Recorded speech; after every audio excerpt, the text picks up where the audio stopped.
যে কোথায় কি কি কি ব্যবসা হয়, কোন জায়গায় কি হয় সব তারা জানে। ১৫০০ বছর আগের একটা চিত্র আমি তুলে আনতে চেয়েছিলাম। ওই জামানায় জাতীয় নেতা ছিল ৩ জন। কয়জন? একজন ছিল ইহুদিদের নেতা, তার নাম মারহাব। ২ নম্বরে ছিল খ্রিস্টানদের একজন জাতীয় নেতা, তার নাম মখাইরে। আর একজন ছিল মুশরিকদের জাতীয় নেতা, তার নাম ছিল আবু জেহেল। আপনি বাংলাদেশের সাথেও মিলান, জাতীয় নেতা কিন্তু আমরা এ পর্যন্ত প্রায় ৩ জনই পেয়েছি।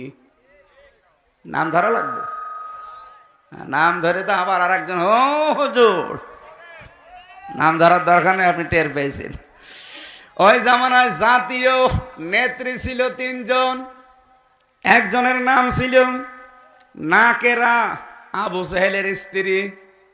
২ নম্বরে ছিল হিন্দা, আবু সুফিয়ানের স্ত্রী।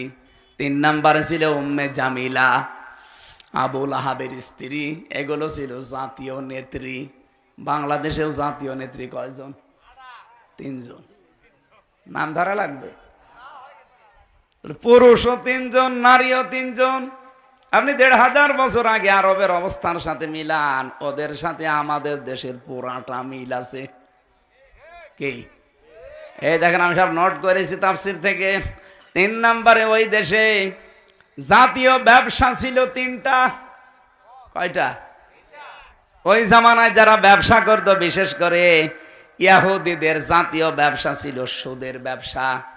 এখনো তামাম দুনিয়ায় যত সুদের ব্যবসা সব ইহুদিরা, আসল মালিক কিন্তু তারা। ২ নম্বরে নাসারা, যারা খ্রিস্টান, ওদের জাতীয় ব্যবসা ছিল মদের ব্যবসা। কিসের? এই যে আমাদের দেশ থেকে পাচার হয়ে যায় সোনা রূপা, আর বাইরের দেশ থেকে আসে ডাল, গাঁজা।